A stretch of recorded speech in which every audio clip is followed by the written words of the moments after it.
fun, making history 3D, in color, connected. And now, here's your host, Craig Gottlieb.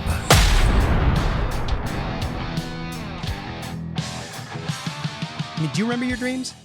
No. You don't remember your dreams? I remember, only I don't dream about that. What do you dream about? Numbers. Numbers? What do you mean? I like numbers. So give me an example. I like algebra, so I like numbers. I could do numbers. I give you an example, 20 times 17 I have no idea. is 340. Holy crap. I give you another example, 25 times 18 is even harder. So I do 20 times 18 is 360, 5 times 18 is 90, is 450. Okay, and somehow I know you didn't like plan those two numbers. I could throw two numbers at you and I bet Any you could. numbers throw me and I'll tell you. Okay, wait. Okay, are you sure? Yes. Any two-digit numbers? Anyone. Okay, and it's multiplication or addition? Anything Okay. you want. How about 17 times 12? 204. Wait a minute. I know you got to be right. What is that? Calculator. Calculator. 17 times 12 is 204. You got to teach me that trick, Ben. What? How did you? Okay, when I dream of numbers, I hate algebra. Those are nightmares for me. No. Oh my God, that's crazy. That is insane. How old are you? I told you in June 98, it'll be 98. You'll be Okay, you're my oldest friend. My friend Clay's going to be disappointed. He's only 94. You're 98. You're my oldest friend. You know what I mean? So like I was born 1928. 1928. So wait, you told me on the way over you got married in 1951. 51. That's okay. 22 and a half. Well, I'm not good at math, as I told you. That was 71 years ago because that's what you said. That isn't okay. How do you stay married for 71 years? If you're happy, everything works. Wait, if I'm happy, everything works. But okay. But how do you do it? How do you stay married for 71 years? I mean, if you're giving advice to people? Yes. Want to help them stay married, what would you tell them? I'll tell them, do whatever you like to do. Only consult your wife too if she wants to do it. If she doesn't want to do it, you do it yourself. Okay, that's pretty smart. That's pretty smart.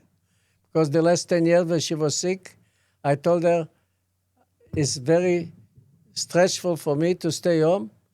You can do nothing. So for 10 years, the last 10 years when she was sick, I traveled. Okay, I like that. Well, I'm going to try to take that advice, and if I need any more marriage advice, can I call you? Yes, Okay. anytime. Well, I'm still impressed about the numbers. I'm literally, I gave you two numbers and you multiplied them out. That's insane. Even dividing too, everything, doesn't matter. Okay, I'm not going to test you again because you passed the first test and you knew the other two numbers. That was literally incredible. So, hey, I want to tell you that it's an honor to speak with you because you have a perspective, I think, on life that's based upon your experiences, and they're experiences that very few people left alive today have. So I want to talk to you, not necessarily about historical facts and about what happened when, but I'm really interested in trying to see the world through your eyes. I see the world in a positive way. I'm always positive. No matter if it doesn't work today, it'll work tomorrow. And everything that could be done today, I do it today. I don't leave it for tomorrow. If you want it, I'll give you what my daughter wrote, 10 lessons what I learned from my dad. I want those, but I want to ask you a question real quick. You said, what was the first thing you said? You said, if I want it, say it again. What was the first thing you just said?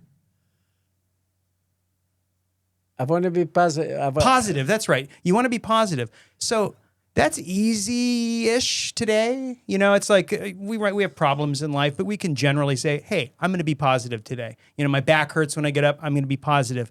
Only you got to work on it. To give you an example. Yeah, but were you born that way? Were you born with that idea in mind? No. Okay, how did you find that? Because that's pretty smart. Okay. How did you find that? When I got that? married, it started when I got married. I went to the concentration camps, and I decided in my heart, what is better, to put on my kids, they should worry about me, and they think this I went through a lot, or to raise a family the right way. I choose to raise a family. I didn't talk to my kids since I was 16 or 17 about the Holocaust. Okay. Well, take me back to like when were you arrested by the Nazis? When I was 13 years old. 13 years old. You say always be positive. Yes. Was that who you were when you were arrested? Were you a kid who was always positive? Yes I didn't or no? worry about nothing. You didn't worry about anything. Okay, No. but so take me back then. I took the way it is. Okay. So I give you an example. okay. They rounded up after the Nazi walked in 1941, the second time to Poland, to my city, Białystok. The first thing they did, they rounded up, told us to put on a yellow star, to know who is Jewish and who is Polish. And that didn't bother me. It doesn't do any harm to have the yellow star. I don't mind if I'm Jewish. I am. I can run away from it. In July, they rounded up 5,000 men and women and put them to the forest. We couldn't say nothing. In August, they put us in a ghetto. The only thing, I started working on it because I didn't have a father. And they say, if your family, anybody in family doesn't work, can get any beef or chicken rationing, because it was not raised anymore in the city. It was raised outside of the city. So what I did, I went and went to work as a presser. There's a tailor profession. So you were a tailor? Not a tailor, I was a presser. A presser. So like pressing like metal? Pressing pens. Okay. Hold up. I want to ask you something about this before we go on to hear the rest. I really want to come back to what you said, always be positive. And you said as a kid, that was your like, that's the way you lived life. But you're getting rounded up by Nazis, taken to a concentration camp. I can't even imagine that. What you thought you were going to see, what you saw. How do you remain positive? I didn't worry. How do you not worry when you're not even in a concentration camp? Wait, what was your first camp? Concentration camp. What was your first camp? Majdanek, okay. That's not necessarily just a concentration camp. That's a death camp. That's a death factory. All of them were death camps. Yes, but Majdanek, you went to Auschwitz after that? No, Brzeźin, another camp. When did you go to Auschwitz? The third one was Auschwitz-Birkenau in 1944. 1944, okay. Well, these are not happy places. And so you're a positive kid by your own admission. The reason for that? Yeah. We knew it's going to be a liquidation of the ghetto. Because in February 25 of 1943, they rounded up people who didn't work and they sent them to extermination camp, right. Not a concentration camp, Treblinka, but nobody came back. So. And you knew this. I knew this. You knew this was happening. You knew that the trains were leaving full and they were coming back empty. Yes. And the reason for that, so my uncle decided to do hiding place, to build a hiding place in the cellar. In Poland was no basement, only cellars. From the cellar was a window, and we took out the ground from the backyard. We took it outside far away, so we didn't know from where it comes from, and we made room for 35 people. When the liquidation came, everybody went to the hiding place. Me too.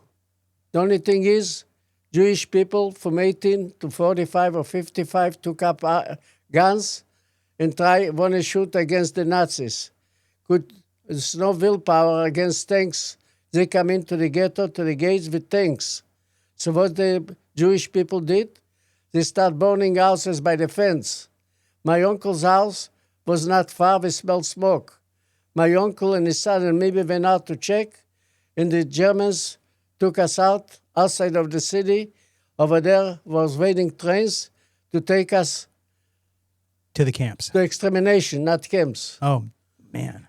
And my first miracle was, now I know it's a miracle. I didn't know at that time. They rounded up with a cane, with a, was got a round handle. You know the canes which people walk? They put on the neck.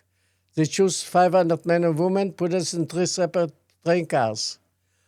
These 3 separate train cars they put on the end of the train, and on the way to Treblinka was an extermination camp. They put us on the side rail line. The locomotive came back and took us to the first camp, Majdanek. So let me stop you for a second. You said something earlier, just a minute ago. You said my first miracle was, I had written on my little prompt list to ask you about a little bit of luck, because I was looking at numbers earlier tonight, and the internet told me there were 3 million Poles at the start of the invasion by the Germans of Poland. 3 million. Roughly 10% survived the war. 10%. You're from Bialystok. I looked that up too. Bialystok, 1 to 2% of Jews survived the war from your city. I was going to talk about luck. You called it a miracle. Why?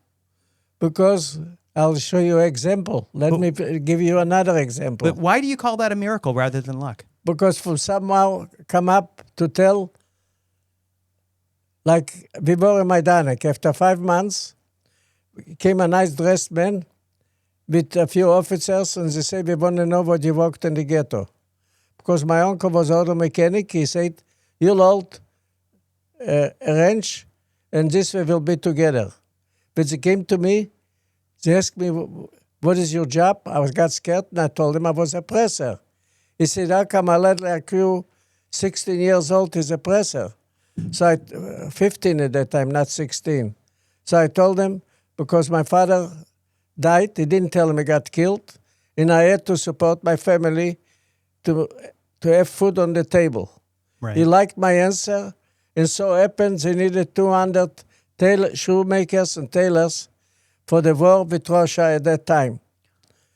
So these 200 men they sent to another camp. And my uncle, but was a smart guy, he was a mechanic, they killed him in November of 1943. Well, he wasn't lucky. He didn't get a miracle. I got a miracle. But here's my question, Ben. I dumb, called it a little luck on my paper.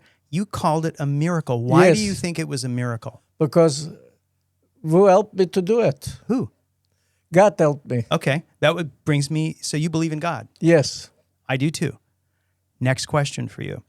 So many people don't believe in God because they say bad things happen, and they point to the Holocaust. They say, how can I believe in God when there's the Holocaust? When women and children are being shot in the forest, taken to camps, killed.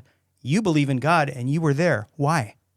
So the reason for that, what I think, that's my answer. God should be another Israel. Doesn't matter what. So by sacrificing Jewish people, that led the Israel to grow. When I was in Israel in 1948, we were 600,000. Today, there are over 7 million. Why? I never thought of it that way. That's my thinking, okay? Nobody told me about it. That's my thinking. People will say, how could you say a thing like that? Only what would you think? I couldn't say a thing God like is that. always right.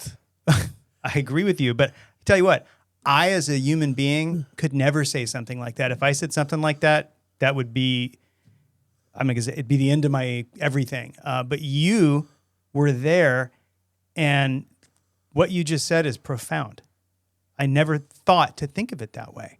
And I'm sort of speechless, but that is very, I don't know. That really makes me think. Really makes me think. Tell you what, you got miracles. You had the first miracle, got the second miracle. Back then, as the 13-year-old, did you think these were miracles, or were you put it this way, I have a 14-year-old son, roughly the same age as you were when you got arrested and deported. I don't think I would hope that he would have the moral character to survive like you did. I don't think I could. I don't think I could have a positive mental outlook, knowing where I was going, knowing The what was reason they happening. gave it to me because I was separated from my family, and my goal was to stay alive, to be together with my family after liberation. After the war will finish, I hope this my family will be alive from the hiding place. And that gives me the strength, no matter what to do, I'm not scared from nothing to do. So hope. Hope. Hope is what kept you going. Hope. Because you had the miracles. I'm not calling them luck. I had a goal, not only hope. You had a goal. And did you think about that goal every day you woke up? Every day. Every day. Okay. Because the love in the family was so strong. Every day I had younger brother, 8 years old, when I was 11, and even my sister was 5, and we always played together, even the difference in ages. The love in the family, and even my parents showed the love for all of us. They worked very hard. My father was a milk distributor. He was going 4 in the morning, 5 in the morning, going to farms, get milk, and sell them to distributors. And on top of it, we had a milk dairy in the back of the store, and we were living in the same house, only the reason we had a milk dairy because a lot of milk was left over, so we did byproducts. So all my family worked day and night, and I helped too, because when you got to do butter, we had to do it in a barrel and mix it until the butter comes out from the cream. You know how I get butter? I go to the store. I have no idea how to make butter. I mean, give me milk product, I literally would be useless. Because I worked in a milk dairy 20 years in Chicago. Right. This is after the war, obviously. After the war. Right. And I want to say one thing. Another thing. What would you do when you work 20 years in a milk dairy? My son-in-law at that time, he wasn't son-in-law yet, only he was. And he had 2 auto parts stores. He had a father with very hard trouble because his father died 2 months ago. He came to me, would you like to be a manager of auto parts store? I say, fine. I went to work. I was there 2 months. His father said, because the stores were far apart. You can run 2 stores with far apart with one man. Every store got to have a owner or somebody to run it. That's why he wanted me to be a manager. Well, back to the milk for a second. You asked me what I would do if I worked in a milk place for 20 years. I don't think I'd ever drink milk again. I would never eat butter. After the milk. Oh, after the milk? I don't know. Never touch milk again. That would be I don't think I could look at a cow. So after 2 months, his father said I could do it. Well, so my son-in-law came back to me. Would you like to buy the auto parts store? Now, I didn't finish high school. I didn't go to high school. Not only finished, I didn't go to college. I didn't go to business school. And all I know from 2 months when I worked in the store, he asked me, would you like to buy it? I say, if there's a will, there's a way. That's sort of the same thing you said earlier about surviving the camps. You got Yes. hope. Where there's a will, there's a way. Yes, that's it. But sometimes there's not. I mean, sometimes. By me is all the time. Okay. How many? Hope got you through. Hope to see your family. How many of your family survived? Nobody. Only from 5 families, I'm the only one. Nobody. I mean, like 1945, nobody. Nobody. My grandfather, from my mother's side, had 11 kids. 3 in Argentina, and 3 in the United States, and 5 in Poland. From the 5 families, I only one survivor. You're the only survivor. Did you... Okay, this is another question for you.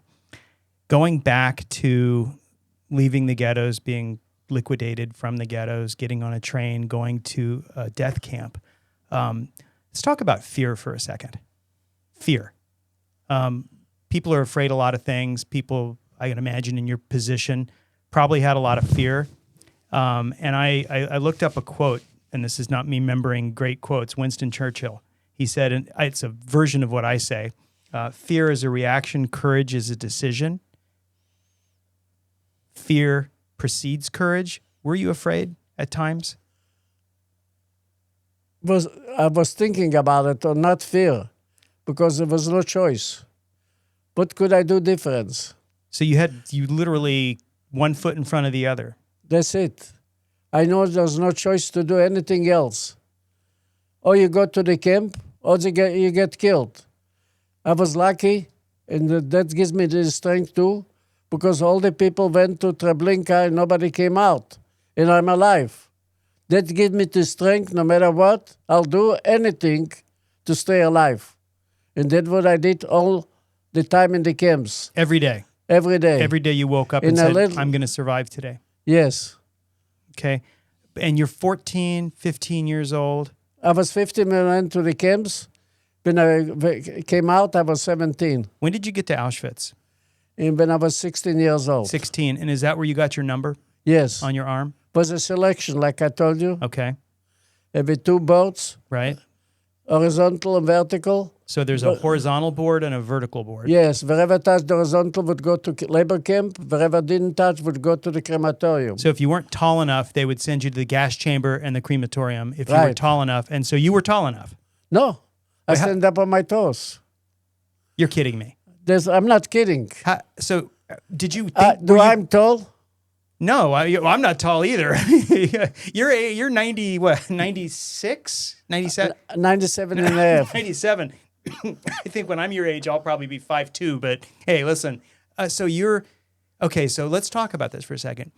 They took you on a train to Auschwitz. You got off on the train, and you're looking around, and you've got to see a line moving toward the selection. I've seen the pictures. I've never, obviously... I've been Treblinka, wherever they brought us, they took us to the line to the crematorium. Okay, I've been to Auschwitz, but I obviously wasn't... I mean, you were at Auschwitz. I visited. You talk about Majdanek, not Auschwitz. Either one, but you had a selection at either, right? In Majdanek, I didn't have selection because they took us specially to do labor work. That's why they took directly. us. Okay, where did you go through your first selection? First selection in Auschwitz. Auschwitz. Okay, so you saw that happening. In other words, you got off the train. If you can take me back to that time, you're on a train. They open the doors. What do you see? What I see is the people could hardly walk. They took them straight to the crematorium. Okay, were there lines? Was a doctor, Dr. Mengele, and he was looking people what they cannot move. They straight wherever come out from the train, wherever was able to walk the right way, right, went through a selection, like I say, with horizontal and vertical. Oh, so first of all, anybody who they knew was sick, off to the gas chamber. Right away. Right away. And then if they wanted to put you through a selection, they'd put you in the lines. Right. Okay, so you just said you saw Joseph Mengele. Yes. You saw him. Yes. When I went through the selection, he was watching this, who is going through and who not. Was he in a uniform or was he in a doctor's coat? Doctor's coat. He was in a doctor's coat. Okay. And then after you go through, was 3 tables with prisoners like me, so Holocaust people. Right. And they were sitting and doing the numbers on the arms. Okay, I want to ask you about that, but I don't want to go by Mengele so quickly. Going back, so you stood pretty much as far away as you and I are right now from Joseph Mengele. Yes. Okay, I think anyone would agree he was evil. He was a psychopath, a sociopath. A friend of mine talks about the difference between the two. I don't really care. He was evil, in my opinion. What's it like? Did you look him in the eyes? I didn't look in the eye. No? Why not? Because I looked how to survive. Okay. All I went through the selection. I went straight to the tables to get a number. So you didn't look him in the eye? No. Did you ever meet him and look him in the eye? I No. think never? Okay. Never. I was not interested. Well, I would have been petrified by what I might have seen, knowing what I know now. You now know who he was. So you didn't look him in the eye. You got selected for work, and then they sent you to One of some the tables. labor camp. But they sent you at Auschwitz. You went to a table. Birkenau. Okay, what happened at the table? At the tables, they put on the number. And who's doing that? People like me. So inmates. Yes, inmates. Okay. And so, do you remember that? I mean, how could you not remember that? I will never forget. Can you close your eyes and see that right now? Yes. And who's doing it? Is it a woman, a man? Man. It's a man. What did he, I mean, he's putting a number on your arm so he knows, you know. What's it like to have that happening? I mean, you know what I'm saying? It's like you both know what's going on, Yes, only one thing I know. If I got a number, that's mean I'll be alive. and you knew that. Yes. Okay. What was his? Do you remember a reaction that he was having as he's doing this? Did he tell you anything? No, he just We didn't talk to each other. Really? Okay. No talking. Did it take a long? I mean, this is a view of history that no one will know unless you tell us. How long did that take? Was it just a quick bloop? And I want to tell you another thing. Okay. One of my friends, you know her, Sandra Scheller. I do. We'll She talk went about to her in a minute, Poland. right? She went to Birkenau, and she got my ID. There's a number with ID card with no name. I got it at home now. She gave it to me. The actual original ID card you have? Yes. That is incredible. That is crazy. With the number B2433. And B stands for Birkenau. Birkenau. Okay. And no name. That's crazy. That's crazy. So you spent how many years in how many camps? I spent 2 years in 6 camps. Okay. I got a certificate from the Red Cross with my number and name and the year of birth. They got a copy from the archive from Germany. I was in 6 camps. That's crazy. You can see. I'm just going to hold that up. You can see it right there. Let's see. I can put it on the other camera. Hello. That's not working, but okay. There it is. That's his little certificate right there. And it says you were in... Let's see. You started in Bialystok, where you're a 1%er. You survived. 1% of the Jewish citizens of Bialystok survived. Yes. Majdanek, Auschwitz, Oranienburg. Okay, this is like a who's list of camps. And then you're in Sachsenhausen in Germany. Ohrdruf. This is crazy. So you're there for 2 years, 6 camps. Not only that, I want to give you one example, and there's a copy in my book. An officer, what was in the American Army with Dwight Eisenhower, went to Ohrdruf in one of the camps that I was there, and they found the people dead. On page 80, Dwight Eisenhower was standing with officers and people from the village to show this the Germans killed. And the reason I'm alive today, because from Sachsenhausen, I volunteered to go to 2 different camps. So people ask me, why did you volunteer? I figured if I volunteered to go another camp, the other camp could be any worse from the one what I am. Why not to volunteer? Makes Maybe sense. that'll give me the strength to stay alive. Good and idea. that's what I did. So good idea. So great idea, actually. You're here. And the officer wrote the article in San Diego Union, not San Diego, Chicago paper, and I took the copy, put it in my book. So you were there 6 camps, 2 years. You told me earlier that you survived with hope to see your family. Yes. And that you basically always maintained a positive mental outlook, which I can't imagine doing in an environment like that. And you went into the camps as a positive-looking kid. They could have, I guess, well, they took your freedom. They almost took your life. They took your childhood. What didn't they take? What didn't they take from you? They didn't take my life. Yes, they didn't take your life. What about In the a inside? person that got life, he could do anything he wants to do if he can. Say that again. Anybody that stays alive could go and do anything he wants to do when he could do it. Yeah, that's well, it gives you. I mean, to have such a positive outlook after what you've been through and what you went through, it is incredible that you survived. Again, miracles, maybe a little luck, your perseverance. Did it change you in any way? I mean, you say you went in a positive kid, you came out a positive. Again, I can't imagine this, but it's obviously true. Did it change you in a way, positive or negative? No, all the life I was positive. Always. Always. Always. That's probably one of the main reasons you did survive. Yes. You're always looking for opportunities. To go ahead of myself. Yeah.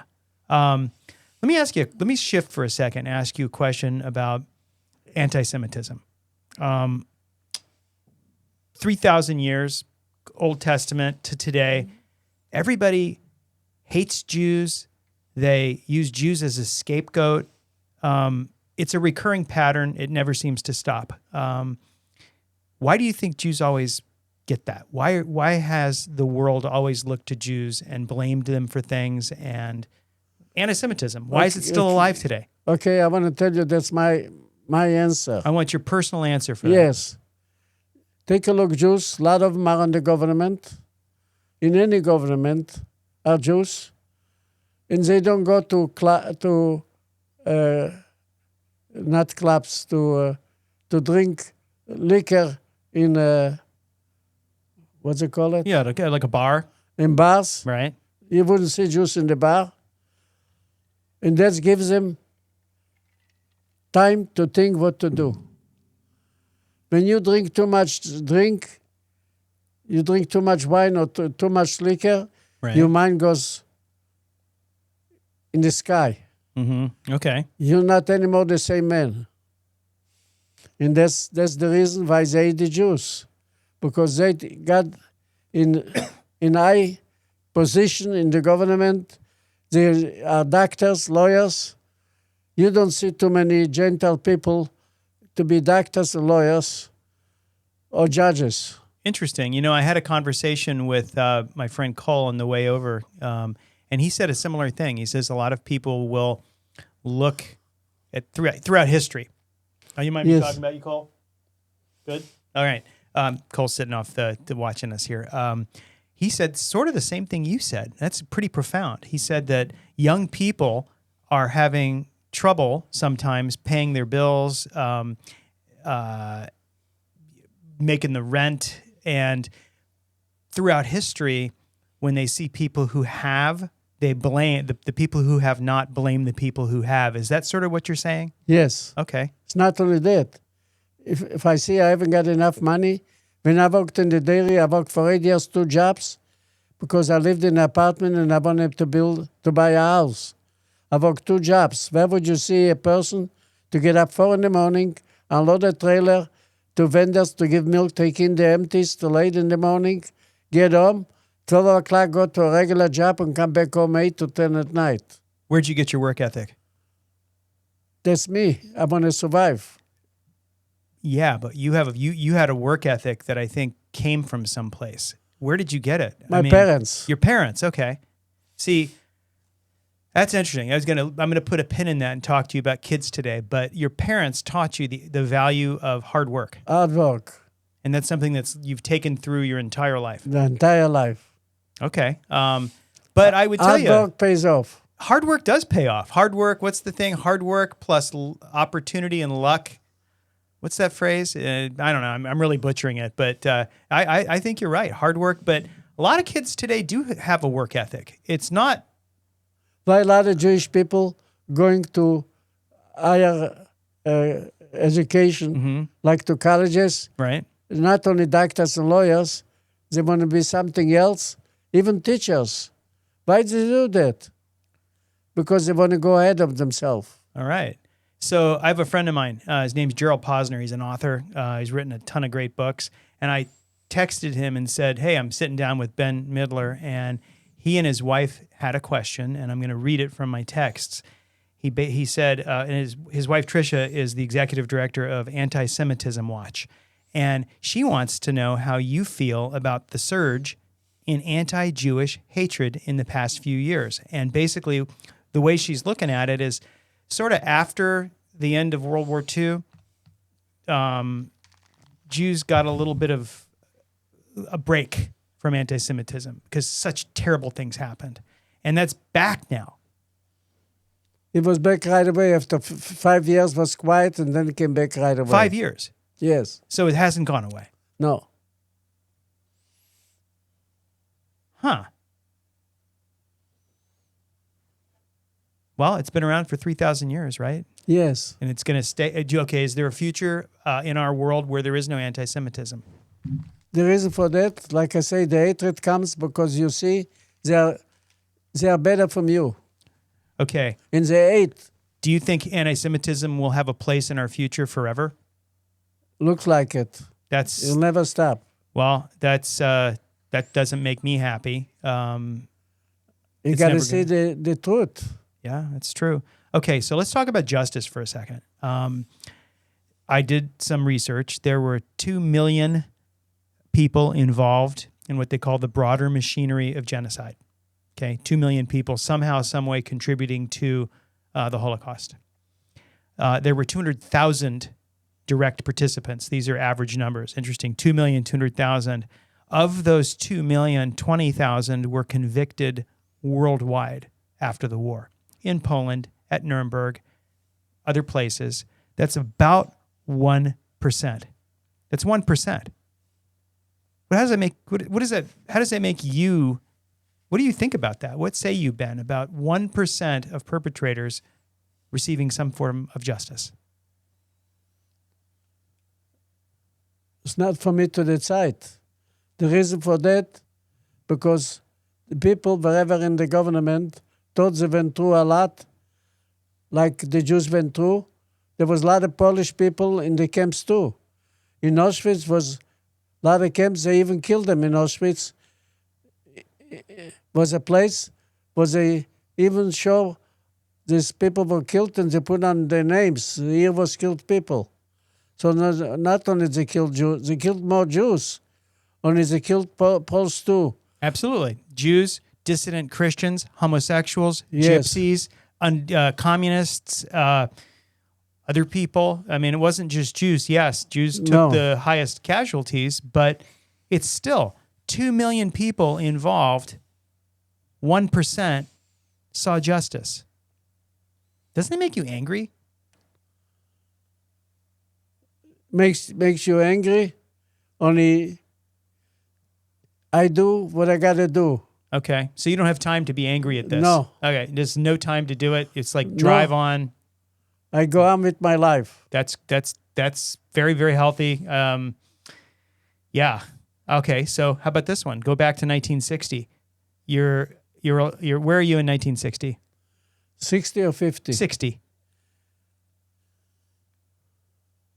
60, I was in the United States. United States. Eichmann's arrested in 1960. Yes. Adolf Eichmann arrested. He was tried, executed in 1962. He got justice. Yes. How did you feel when you saw that? Very, very satisfied. Very satisfied. Okay.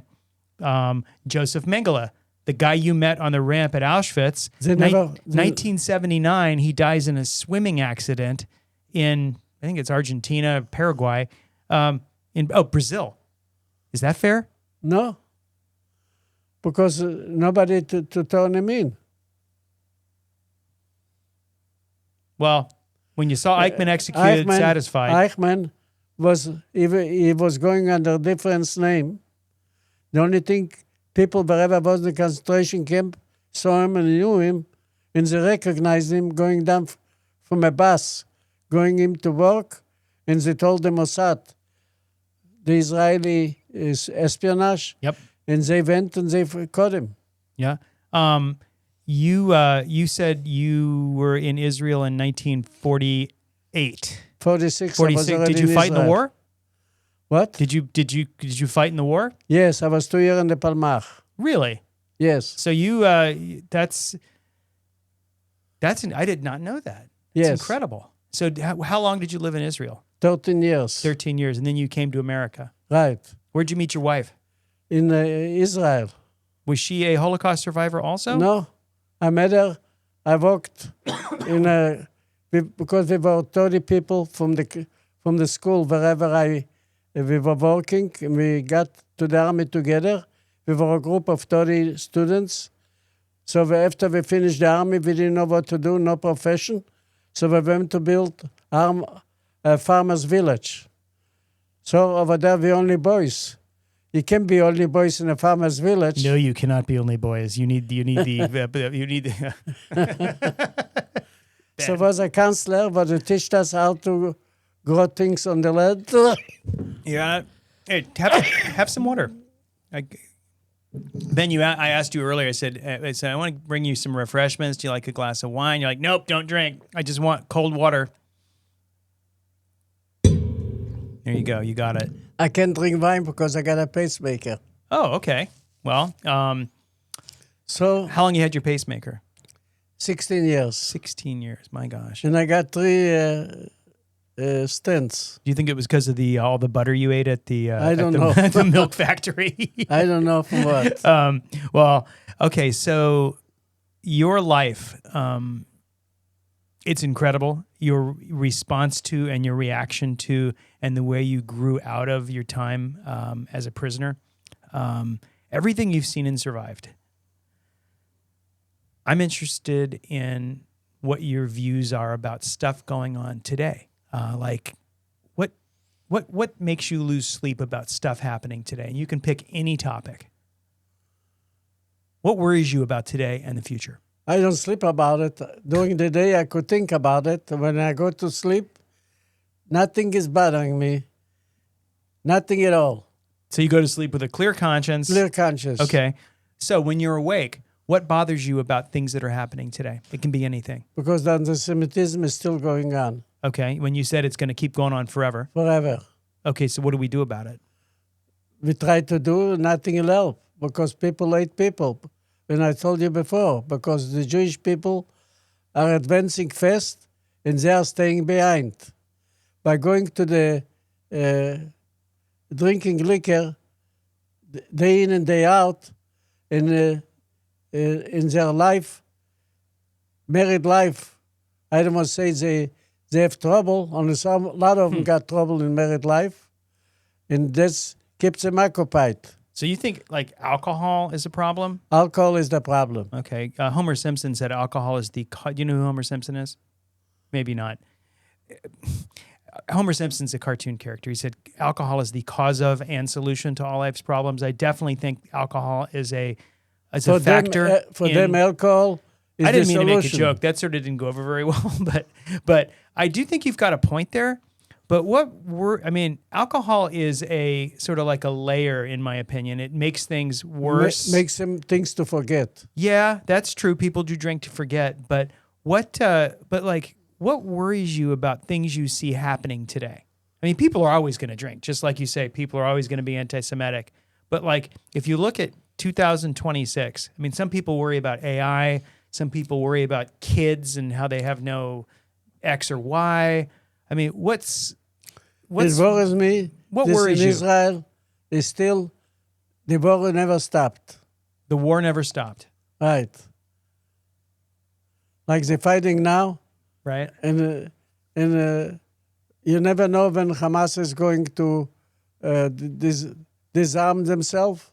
Mm-hmm. And you don't know when it's going to stop. How does it feel to see people who may not have a complete view of history supporting Hamas? If they're supporting Hamas, they don't know what they're doing, but they don't know. It's not only what is in the paper. You got to see what is around in the world. Okay. People would kill people for nothing. What are they? They are killers. How could they support them? Right. Okay, so... The Arab countries support them, and the one was supposed to be like Egypt in Qatar, supposed to be the helping Israel to sell the things, and they helped Hamas. Qatar give them money, and Iran gives them arms, and all went through Egypt. And they went to Hamas. Why nobody is screaming at Hamas? They killed people. They cut the throat of kids. Yeah. Little kids. Well, that kind of brutality is not something you haven't seen before. Yes, only that's now in this time, so many years after, and it's still going on. Yeah, you think we're past that now. I think you'd think we were past it. Someone once told me that human nature has not changed since we've been alive as human beings. Was for a while was fine. Do you believe that? Do you think people are the same as they were in 1945? People No. like human beings? No. Well, but you just said Hamas is still slitting the throats of kids, and that's what the Nazis were doing. So you might draw the conclusion that human nature hasn't changed very much. Just with a different name. Different name. I once read somewhere that we are not a civilized society because we don't burn witches the way they used to do. Yes. The reason we don't burn witches is because we don't believe in witches. if we believed in witches, we probably still would burn them. My opinion is human nature hasn't changed. We've always been the same people that were loading you on a train, the same people who were making selections in Auschwitz, same kind of people who are alive today, just different scenarios, different situations. Not the same, in the same amount. Only True. What about, like, if you think about some of these people that were perpetrating the Holocaust, the people you experienced, were they like, would you think that these are people who are killing people. Were they bad people, or were they, can you get in the mind of someone who's doing the kinds of things that you experienced? hatred will do anything. Do you think they hated? Hatred, they hated the Jews. Some did. Some did. Hitler decided that the Jews should be taken off the map. Yep, the Vernichtung. Yes. Yep. He thought that, and he preached that. How do you think that actually penetrated the hearts of most of the people who were involved, the 2 million that we talked about, who were responsible for being involved in the Holocaust? Yes. You really think it was hatred that led them to do what they did? Yes. They even had a conference, and they decided... The Wannsee Conference. Yes. They decided that the Jews are not welcome in the world. Okay, so here's a really weird one for you. Generally, I agree with you. Did you ever you probably met hundreds of SS personnel, Nazis. Did you ever meet one that you're like, you're not such a bad guy? Did you ever have because you were there. Yes. Did you ever have a positive interaction with any one of these people? No. Never. Never. Never, ever. Did you ever see something that was surprisingly, I call it not about them, but like in the camps, in these terrible moments, did you ever find something that you saw and you're like, oh, there's some beauty. I didn't expect that. I never saw it. I never thought this way. You never saw a beautiful moment? No. All I thought is how to stay alive. Wow. That's the only...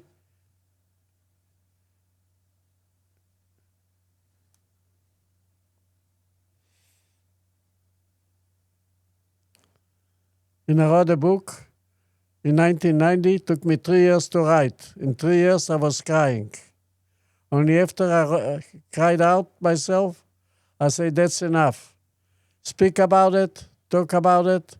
My grandkids in 1990 came over with a Macintosh computer. At that time, was like a radio the size. They said, Grandpa, you got to write your story. And that saved my life. Wow.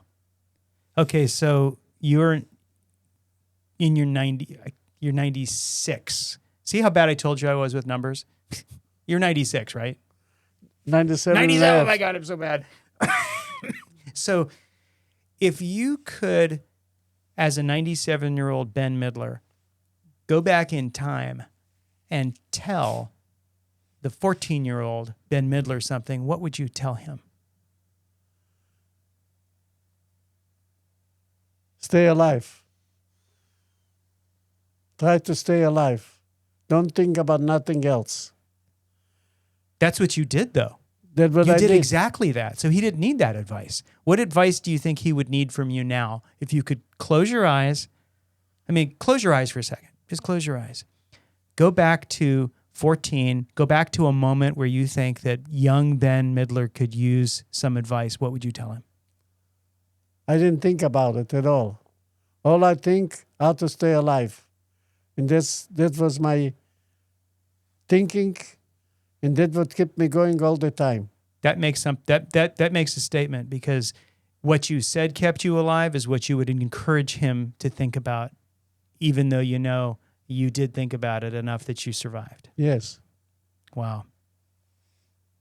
What's left for you to accomplish that you haven't finished with yet, that you want to finish, that you want to accomplish? Just go more to schools. Right. And to speak about the Holocaust. We should never forget. And to remember and to be a witness, because if you hear my story or you hear a witness wherever I was during the Holocaust, You are witness now, because still people are denial there was Holocaust. I've met in my life one person who was a Holocaust denier. Who literally said it didn't happen. I've met people who said, well, the numbers were exaggerated. There's a guy, what was his name? I don't think of him, but excuse me. He wasn't a Holocaust denier. He was a Holocaust minimizer. He minimized it. He said, no, the numbers weren't what people said they were. But I met one. Have you ever met a person who literally looked you in the eye and said, that's bull crap. The Holocaust never happened? I never met one. Do you think it's because they knew, or you just never had the chance? I met one. I met an old lady in Germany who told me, I didn't know she was a Holocaust denier until we went to dinner. And she had her grandparents, her father, they owned property. They were not Jews. They owned property in where Hitler's Berghof was, the Obersalzberg. And they had the property taken from them. And her father went to Dachau for a few months so that he could decide whether or not to sell this property to the government. And they did, obviously. But after the war, they got it back. Anyway, she owned this hotel. I took her to dinner because she had kept the hotel open to receive us as guests. And I got the feeling that something was a little off. And finally, I'm like, and her name was Frau Schaffenberg. I'll never forget her. And I said, Frau Schaffenberg, wait, are you telling me you don't think the Holocaust was real? And she goes, no, it wasn't real. I'm like, but haven't you seen look at the videos. Just look at the movies. You can see this. Right, there was a lot of conference from Holocaust survivors in Berlin. It's impossible to deny it. In Berlin itself, they got like a cemetery, stones with names of people next to a hotel to show this Holocaust, people died in the Holocaust. Yeah, but she didn't believe it. And she was around in the 1930s and the 1940s. And you know what she told me? She goes, the bodies you see in the videos were transported by the Allies from the bombing of Dresden to make the Germans look bad. It blew. I literally check, please. Yeah, it's couldn't believe. So you've never met someone like that? No. What would you say if you met someone like that and they said, I don't believe the Holocaust happened? What would you say or do? I say, I was there. You want to hear about it? I'll tell you my story. You know what I do? I just pick your arm up, show them the number on your arm. What do you think, I did this?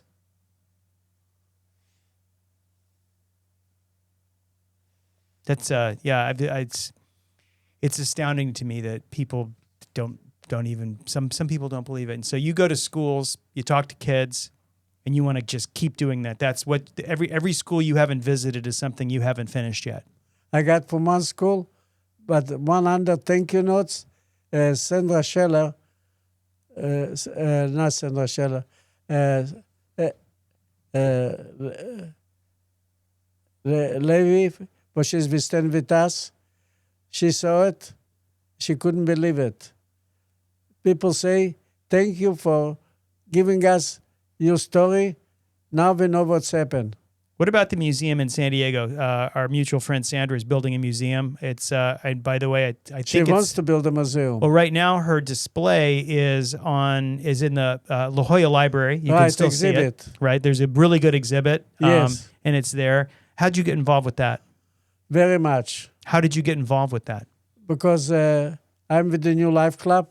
We're a group of Holocaust survivors, but we got together, and I got involved. I helped her. And they got my picture cut out in a cartoon, the way I'm standing now, only with a different sweater. How many Holocaust survivors are left? About 22. Wait, in the entire world? No, in San Diego. San Diego, there's 22. How many are left in the world, roughly? Do you know? I wouldn't know. Let's see. Wait, I'm going to look it up because it's profound. How many? I'm gonna use chatgpt here. I want to say, bear with me. Do you ever use chatgpt, the AI? Chat. Okay, wait. Chat. This is worth it. I want to know. How many Holocaust survivors are still alive today? That's not telling me. Not many. I could tell you from Chicago, from Bialystok, about 260, maybe 10 are left. Well, remember, 1% of the Jews in your city survived. 1 to 2%. Yes. That's profound. It's incredible. And now in Bialystok, there's no Jews at all. Really? Not None? even one. None. None. Why? I don't know. Huh. People wherever like me, I came back, I didn't find my family, but I'm going to stay in Bialystok. For what? Yeah, makes sense. Makes sense. So if you had advice, I asked you to give advice about to your 14-year-old self. Advice to people listening. If you could look anyone in the eye and tell them something from the bottom of your heart that you believe in, that makes sense to you, that you really, really want to, a message you want to give, what would it be? Never forget and live a positive way. Live a positive way. This way, you'll see, you'll come to the same age what I am. Well, you know what? If I can make it to 97, see, I got your age right. If I can make it to 97 and You'll be make it. You walked up 2 flights. We're on the 3rd floor, and I thought, well, I'm going to try to help Ben up. You were up here before I even got through the front door. Because I do exercise every day. What kind of exercise? I go to classes, Right? sit and fit, do a lot of moving with the body, and then weights. And I walk every morning 1.5 miles to 2 miles. And then I lift at home. I got 5-pound weights. I do it for 15 minutes. Okay, so definitely I get to be invited to your 100th birthday, right? I You hope so. You gonna have a 100th birthday party? I hope so. I hope so too. Ben, it's been incredible sitting down talking to you. I'm going to let you know something. You are actually my first guest on this podcast. We've done a couple of episodes, but they haven't been with guests, and I'm so freaked out, honored that you're sitting here and I get to talk to you. Thank you. Yeah, it's been an absolute pleasure. And you see, I was today in San Diego Academy. Yeah, literally, you don't go to sleep. I mean, you're like the Energizer Bunny. You just keep ticking. I go to sleep 9:30 at night. Well, you do have a pacemaker, so you do have some robotics in you, but only I don't think about it. that's right. That's right. Well, listen, I do with everybody else. I do the exercise, 60, 80 years old people, and I do with them the same thing. always be positive. That's ABP. That's ABP. Always be positive. That's going to get you through things like the Holocaust. You know, I got another question for you. What about, I was about ready to say thank you, but I got one more question. Kids today, like 14, 15, 16 year age, I don't know how many of them, especially in the affluent areas like San Diego, I can't say that I know a lot of kids that could go through what you went through and not only A, survive, but B, have the positive outlook that you have. It's all depend to the parents too. The parents. Well, that's pretty convicting. I got to be a better dad. I think that every night I go to sleep, I think I got to be a better father than I am. Don't have to be a better, just tell them the truth in the right way, explain. This, you go a long way. If you exercise and keep on with your studies, you could be anything you wanted to be. A doctor, a lawyer, or a teacher, no matter what. Only you got to have a goal in your life and decide and keep it up. Yeah. Well, it's amazing advice. Always, I'm coming back to it. Always be positive. Yes. Be a better parent. These are my takeaways from you. Always be positive. Be a better parent. Always tell the truth. Never stop working. This is the world according to Ben. Wait, you pulled something out of your pocket. What do you got? I want to show you what my daughter wrote. Okay, please. 10 lessons I learned from my dad. You read it. Okay, let me see.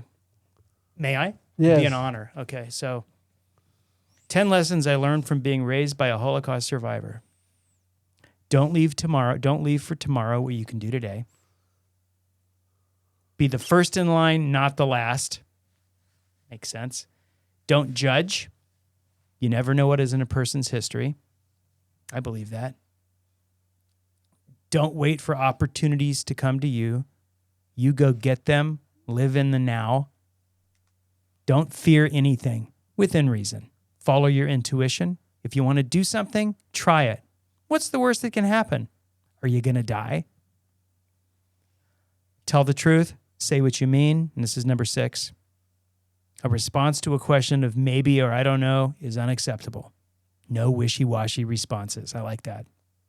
When speaking to someone, look them straight in the eye. It's not something a lot of kids know about these days. We were taught that situations were either right or wrong, black or white, a strong sense of moral values. Set goals and expectations for yourself. Here's another good one. Don't hold a grudge. It leaves a poison in you. It ends up hurting you more than it hurts them. Be clear in your goals, your direction, because at the end of the day, the only person you can consistently count on is you. Don't get me wrong. Family is of paramount importance and friends are important but everyone has their own life to lead. In other words, don't be dependent on others. Have confidence in yourself and your abilities. In summary, and this is 11, 12, 13, and 14, look back and learn from your mistakes. Look forward and you'll find hope. Look around and you will see reality. Look inside and you will see yourself. Ben Midler, thank you. Get ready to blow the dust off. This is History Hunter. History Hunter. We take history seriously fun, making history 3D, in color, connected. And now, here's your host, Craig Gottlieb.